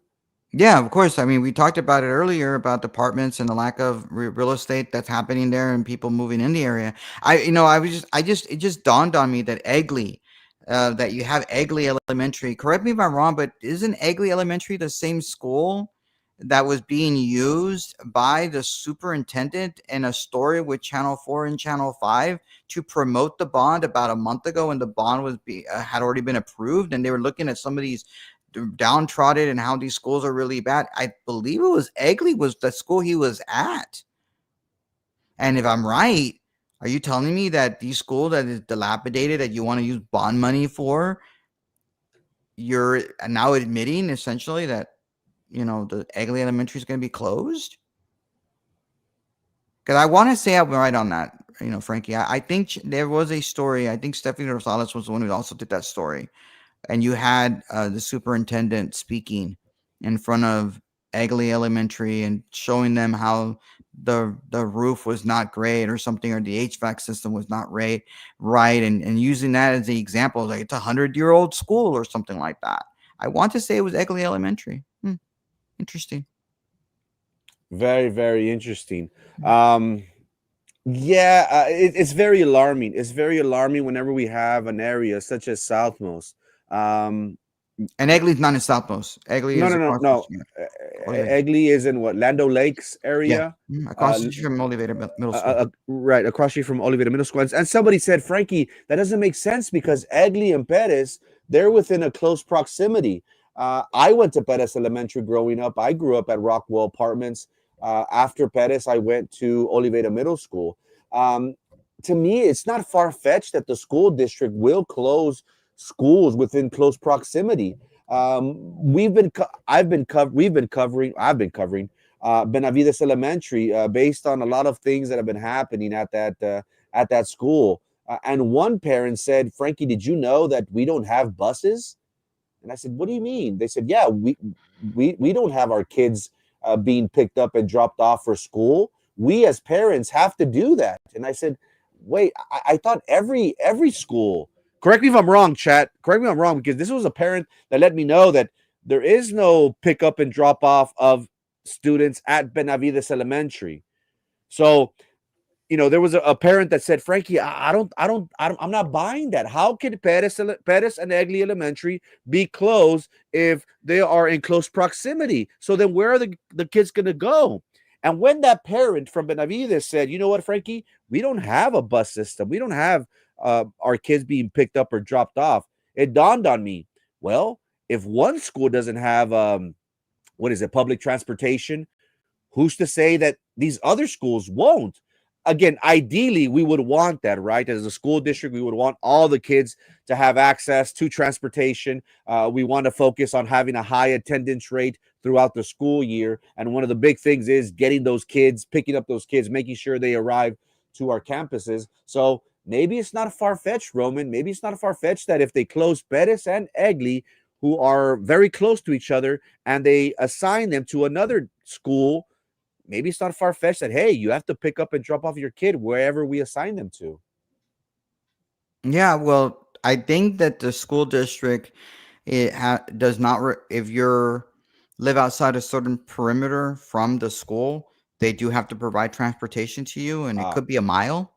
Okay. And so let's say like I could be making this, maybe I'm providing misinformation. I don't think I am, but but let's say it's a mile. Mm-hmm. And let's say the school zone for Benavides is not the radius of the school zone is all within a mile, then they wouldn't have to provide any transportation to that school district school. Because you as a parent have a responsibility to take them there. Now, I would assume that they provide some sort of transportation if you're special needs or something like that, but I would assume that they would. I would hope that would be a priority, that our special needs population, no matter where they are, that they do have access to transportation. Again, we would hope that our leaders at BISD are on top of this. Toker, 10,000 is what Texas student allotment should be, that voucher. Remember, folks, these are Republicans pushing the crap in your face. Hernandez says, I have never agreed for school vouchers, but if you have the money, you pay for it. Same as for college. If you want to go into debt, you should pay for it. What's your argument to those people that say that that aren't in agreement with school vouchers, Roman? I mean, you have parents. I mean, not parents. You have people that live in your city, your school district, that have no children in school, in the school system, and yet you charge them money, taxes, to pay for that. Pay for the school district. How is that sort of any different than having somebody have the money that is being paid towards the school taxes to use that money to follow the student where they want to go, not necessarily giving that money directly to the school district? Maybe, Roman, I'm not sure if you want to take part, but maybe we can give like a little tutorial whenever the application process becomes available, because many parents are curious about this new program. Maybe if you're willing, whenever it becomes available. Well, I'm not an expert on it, but yeah, we obviously. No. As laymen, as people that are, again, this is a pilot program. We do not know the ins and outs of this. So maybe we could just inform the community as we have previously before in regards to, again, having options, Roman, is a good thing for parents. So maybe. I don't think it's a waste to try to see what happens with these students, and I don't think it's a waste to try to have competition. I don't think again, if if you believe BISD is the best, make it the best and have your kids go to it. I mean, there's nothing wrong with that. I totally agree. Before we leave, Roman, I do want to take a look at. You did ask to take a look at Oh yeah, let's do that. We haven't done that. the bond again. The propaganda being spewed by BISD. Again, community, 5 board members, Daniel Lopez Valdez, Frank Ortiz, Denise Garza, Jessica Gonzalez, and La Golden Girl did vote in favor of having the community vote on a bond. Essentially, voters will be asked to consider 2 propositions in a $460 million bond election. Proposition A, Roman, is for $350 million, which would be a district-wide renovation and improvements, especially to our CTE center. And Proposition B is a $75 million performing arts center. In regards to the bond, Roman, what are things that you want the community to focus on? Well, I haven't read this, and so I mean, we can all read some of it together. And it is really interesting in how they word this thing. It says district-wide renovations and improvements, and then they bold the whole idea of the CTE. They want you to see that. Obviously, whatever they're bolding, they want you to pay attention to that. This is what we're going to do. So they want people to think that Prop A is all about a career technical education center for $385 million. And then Proposition B is for performing arts center, because again, this is part of the propaganda. This is part of their political messaging, so that you can be able to see, this money's going to go to this program, this CTE, and this money's going to go for performing arts. So that they're hoping that parents of children that use these programs will all of a sudden say, well, I have to vote in favor of it because it's going to help my kid. I mean, my kid is in band and in mariachi or whatever, performing an orchestra. We got to do the performing arts center, and I'm going to vote in favor of it. That's what they're doing. That is part of the propaganda. But then there's more information on it. Let's see some of the renovate, what they're going to claim that they're going to use this money for. Repair and replace roofing district wide. Oh, district wide. So are they going to, every single school is going to get a new roof? Or even the ones that they might close? We don't know. Renovate parking lots and upgrade drainage where needed. Oh, they're going to do drainage improvements. Great. Awesome. Great. With all this money. Upgrade windows to high energy efficient windows. Oh, they're going to tear down windows and give you a new one. Upgrade district campuses and facilities, the HVAC system, upgrade campus lighting. Ooh, I wonder who's going to get the lighting, the lighting contract. What vendor's going to get all the lighting stuff? Ooh, that'll be interesting. LED lights. I don't know. I just, those of you out there may know why I'm referring to that, but I'm not going to. PewDiePie. No, I'm not going to. No, I didn't say PewDiePie. What are you talking about? I did. Oh, I don't know. I don't know why PewDiePie you're talking about. The school? No. I think there was an issue with campaign contributions and donations from people having to do with LED stuff. But interesting. I think your Theo talked about that. Yeah, we'll bring it up when the time is right. Let's go on the left-hand side, on the left column. This is what is part of the game. This is part of the game that BISC is playing. They want you to think, hey, guys, let's read what they're going to say. Go up a little bit, if you don't mind. Mm-hmm. Going up a little bit more. Yeah, I can read it. So let's see what this whole thing on the left-hand side. So it says financial information. The proposed bond will result in a property tax increase for some property owners. However, the amount of the increase depends on the value of the home and the state homestead exemption. Okay, so this is where they're going to play the game, a little bit of the game of right now, you're going to get a homestead exemption, $100,000.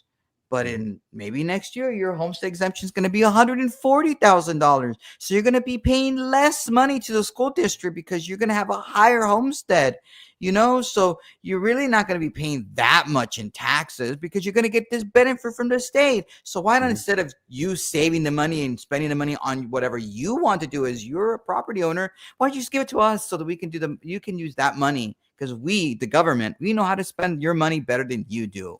That is what they're going to try to do. Am I wrong, chat? Am I wrong? Okay, so let's read some of this homestead exemption. Homestead exemption. Beginning in 2025, the state homestead exemption for school property taxes is scheduled to increase from $100,000 to $140,000. It's not scheduled.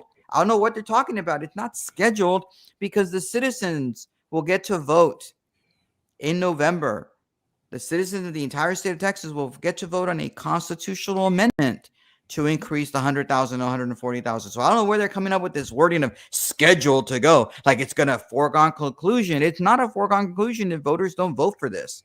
So again, while you're voting no on these two bonds, guys, you property taxpayers and the voters of BISD should also go in and vote in favor of increasing the homestead exemption from 100,000 to 140,000, so that it can happen, but it's not scheduled to increase, whatever, unless voters decide otherwise in November. Oh, I didn't read that part. I'm just kidding. I knew it was there. I just want to make sure there's an excuse in there. Anyway, the home value below 140,000.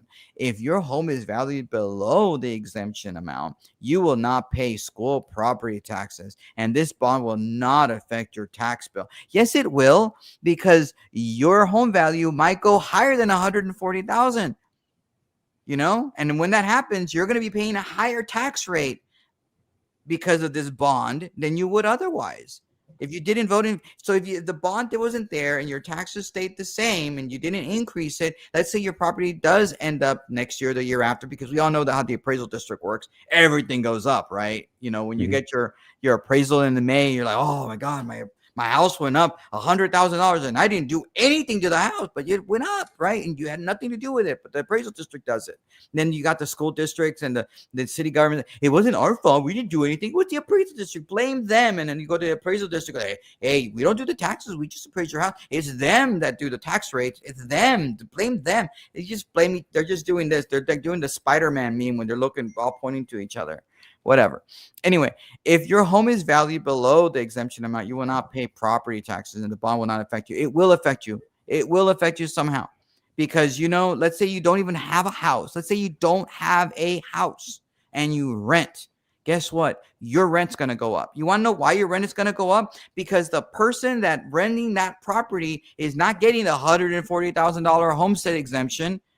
Their taxes are going to go up because of this bond, because it is a tax increase. No matter what these school board members like try to tell you, it will be a tax increase. So therefore, your rent's going to go up. You're going to have to pay more, because trust me, somebody's not going to be renting their house at a loss to you, right? Mm-hmm. If their taxes are $3,000, guess what? That person is going to have to pay at minimum $3,000 of rent in the entire year to pay for that taxes, because that property owner, unless they're a really stupid property owner, and I don't think they are, they're going to want to make money. Okay, let's go look home value above $140,000, Frankie. If your home is valued above the exemption amount, you may see an increase. You may see an increase in your school property taxes. The impact will depend on the taxable value of your home after the exemption is applied. I don't know where they're coming up with May. It is going to go up. Like, what is freaking May? No mames. Like, again, these are the games that your BISD is playing. May increase. Of course it's going to increase. Oh, my God. You idiots. It's just so annoying. Anyway, the projects, keep reading. Let's read more, Frankie. The projects that are the subject to the bond include 300 whatever, blah, blah, blah. There you go. That's what they have. Mm-hmm. That is the information they're providing you. There's more stuff. You want to do the project by timeline? We can do that maybe tomorrow if you want to. Let's look at some of these comments. I mean, we should look at some of this stuff, yeah? Project by timeline, and we can look at some of this stuff, and let's have a debate as to what they're providing you. And then we will make the counter argument. Mm-hmm. The negative. Stop scamming. Give the money back. Oh, I don't know what you're talking about, but you remind me of Erasmo. Sylvia, pay back the money. Sylvia, give back the money. Oh, thanks, Minette. I appreciate it. Pay back the money. Toker, when will Abbott and Republicans properly fund our schools, Roman? I think they're properly funding schools. That's an interesting word, properly, because that's so subjective. Properly. Like, your properly is different than my properly. It's just like these stupid little people that live on a school board, like Daniel Lopez Valdez, like, they're not funding public schools. They're not fully funding. Fully funding. What define full? Like when you go out to a restaurant, you go eat. Like when me and your tío would go out to eat, and it would piss me off. Seriously, me and your tío would go out to eat. I'd have a nice big old plate of food. And el vato, un chiquitito, he was full. But that's his definition of full. My definition of full is different. So Right, the BS crap of fully funded. You're not fully funding public schools. You're not fully funding. You're not properly funding. I go, no, mames. Stop it. Then you're spot on. Woohoo. Interesting. Bradshaw, they are not being transparent. They are offering a lot of possibilities, and we have to trust them. Does the community trust our board members, Roman? I don't think so. I don't trust them. I trust some of them, not all of them. Like I don't trust Minerva Peña. I don't trust her because she's gonna tell you one thing one day, and she's gonna tell you something else 5 seconds later. I don't trust her.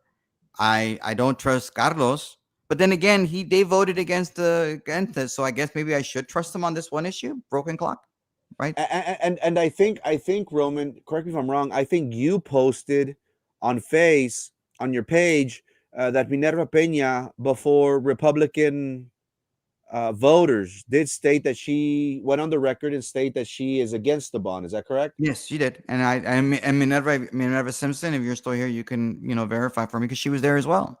I asked very pointed questions and trying to make sure that I want to know whether she's going to vote against it or not. And she said she was going to vote against it. So I want her to, that's what she said.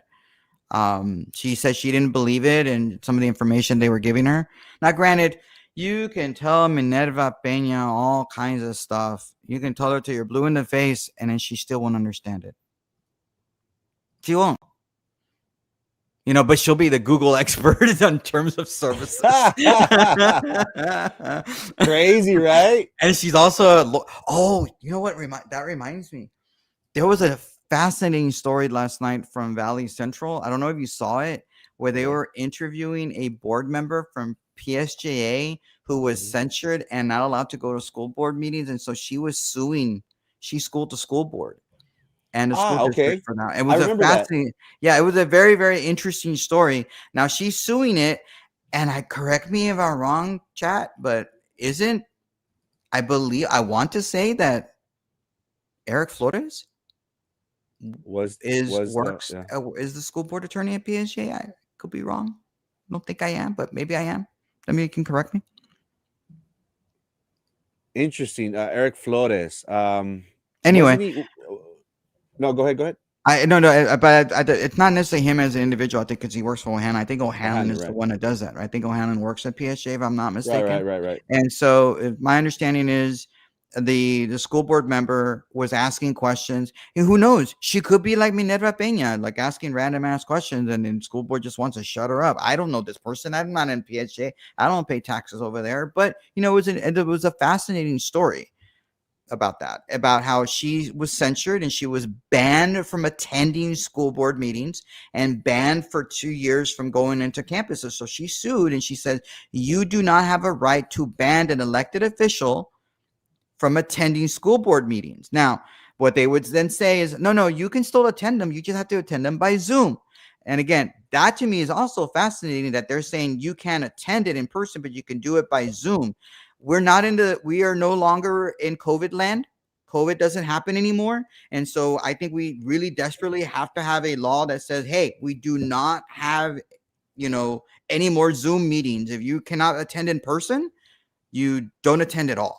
That's just my personal opinion, but they're forcing her to be there. And so she made the argument that being on Zoom makes it easier for her questions to be ignored because she's not there. And there's a lot of truth to that. They can just say, oh, we didn't hear you. We didn't know what you were saying or you were doing.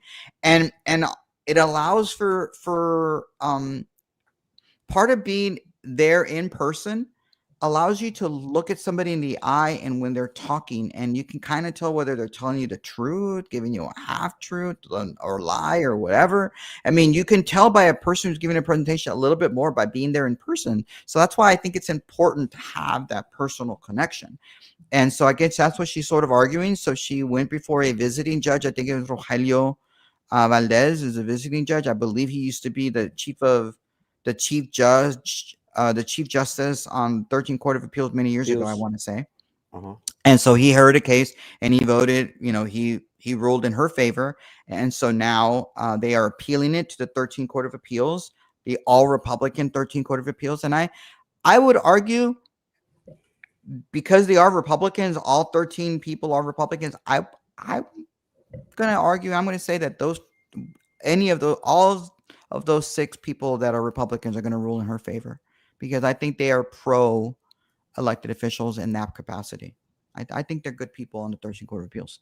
So they may lose, but they're currently on appeal. But that was the story on the Valley Central. So anybody wants to look at it, it's there.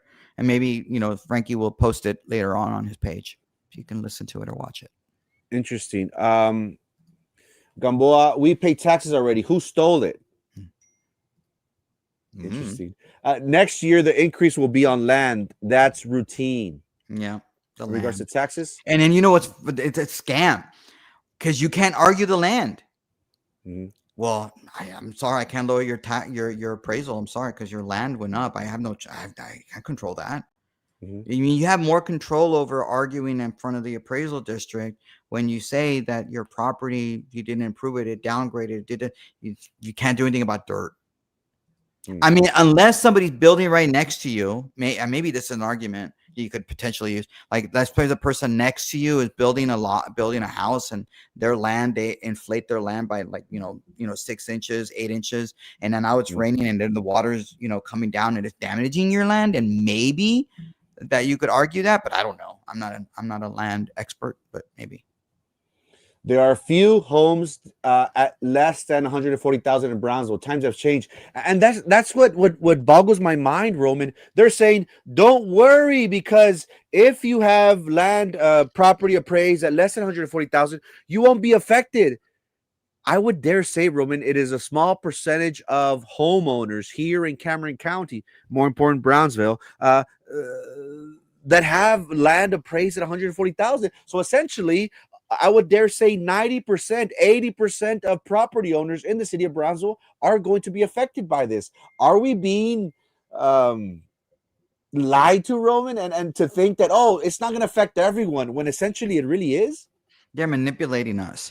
And the reason they're manipulating us is because the people that do have property under $140,000 and they're not going to be paying taxes, there's going to be more likely people in certain parts of West Brownsville, near Reminenio, and you have Southmost. Those properties are probably going to have below that 140,000 mark.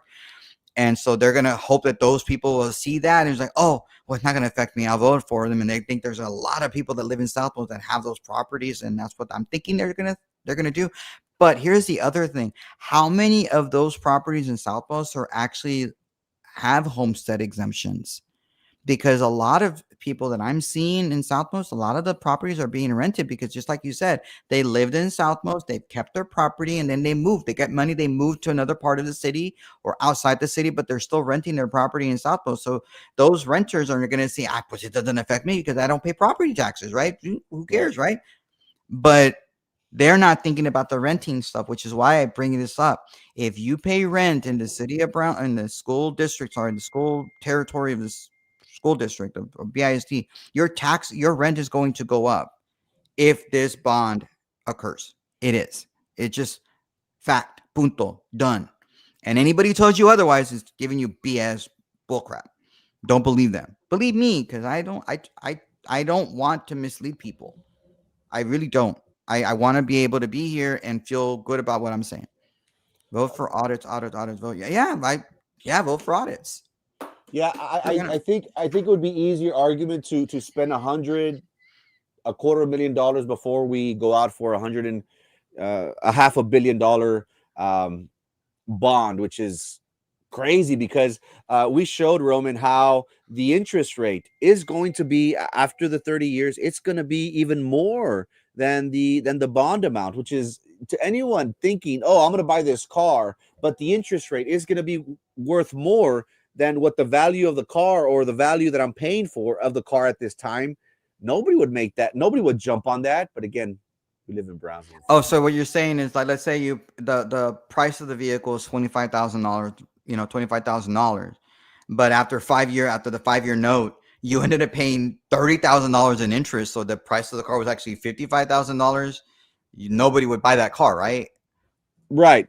I think that's only that. Right. I think that's only logical. Wouldn't you say? Well, yeah, because I'm not buying a car that's $25,000 right now and paying $55,000 on that car? No, that'd be stupid. That'd be dumb, especially when you have the depreciation of the vehicle. I mean, who's to say you're going to keep the car after 5 years? You're probably not. You're going to probably trade it in because you're like, I want a new car. I want a new spicy thing. Sorry, the new shiny object.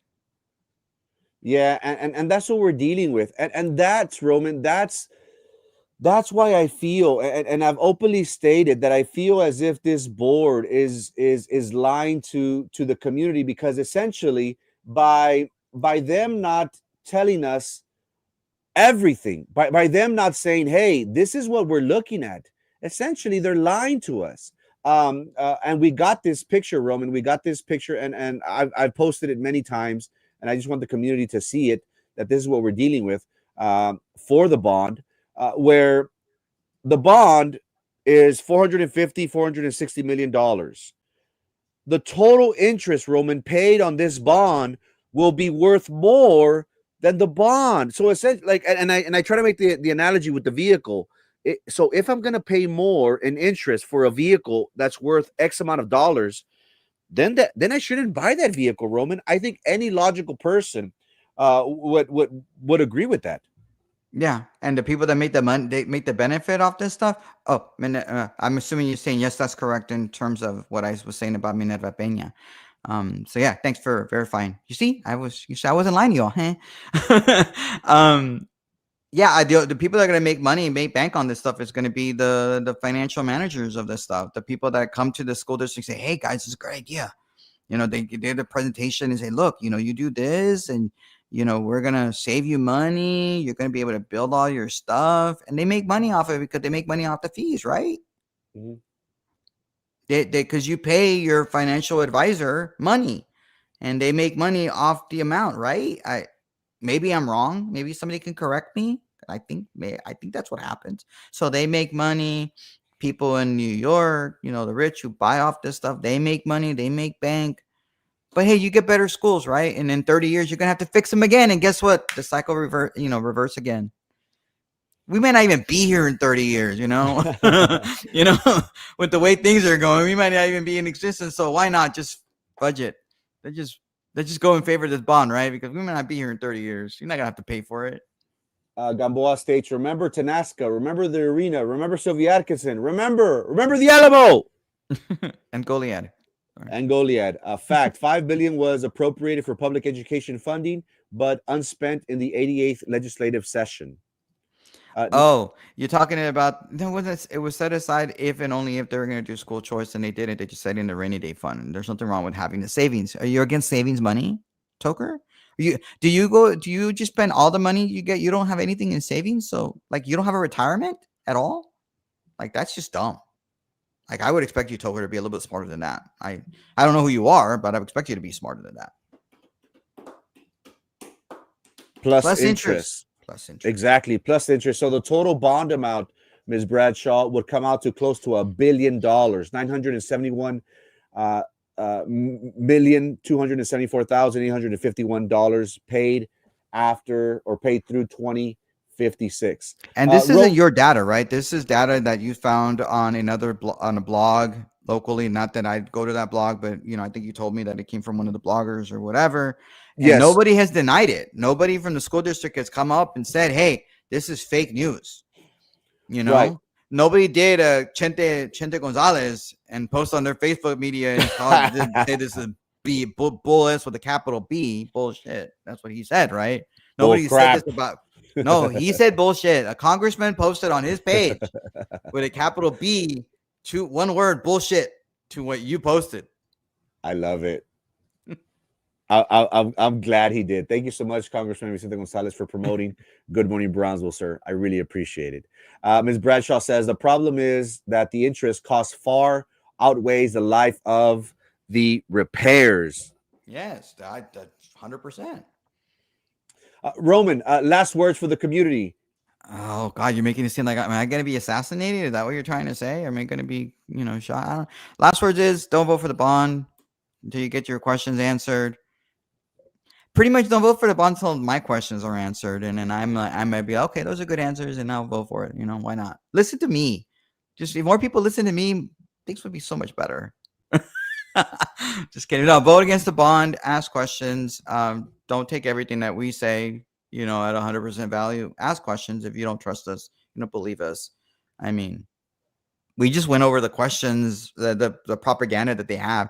We'll go over it again more in detail tomorrow, I'm assuming, and discuss what they're saying so we can know. Yeah. Oh, but there's the stuff going on in politics today. What's going on in that congressional 34 thing? I think we'll talk about that tomorrow, hopefully. Yeah. Oh, did you ever figure out how many did we end up being tied in the games that we did for a sports talk? I think I'm up one. Dang. I'll send you a picture right now. I'll send you a picture right now as soon as we get off. Well, yeah, no worries. We'll talk about it on Friday for the sports show. Darn it. You beat me. Or maybe we're tied. 1, 2, 3, 4, 5, 6, 7, 8. No, you have 8 wins. I have 9 wins. I'll send you a picture right now of the of our lists. Man, ladies and gentlemen, you heard it first.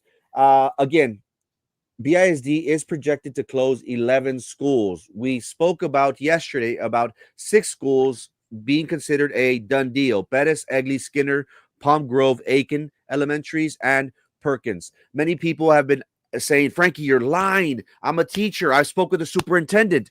But remember, family, this is a PR nightmare that BISD does not want to have 2 months into the school year. We showed you a video of how passionate community members were whenever they closed down schools in Southmost. We have spoken openly about the large number of disenrollment that students are leaving BISD. It's only logical that BISD is on a collision course. At this rate, we cannot continue with the number of employees and the number of schools in operation. Are BISD teachers at risk of losing their job? I would dare say yes. While the administration, while the superintendent is going to argue against that, the truth, ladies and gentlemen, the truth will give us reason. And I'm not saying that these schools are going to close today, not going to close tomorrow, possibly not even this year, but in the very, very near future, they will. If you haven't already, make sure you subscribe to our YouTube channel titled Frankie Olivo TV. My name is Frankie. This is Roman. Tomorrow, let's switch it up. Let's do 34 tomorrow. Ooh, 34. 34 tomorrow, and then we'll come back to the bond on Monday. All right? Ladies and gentlemen, have a great Wednesday. Peace.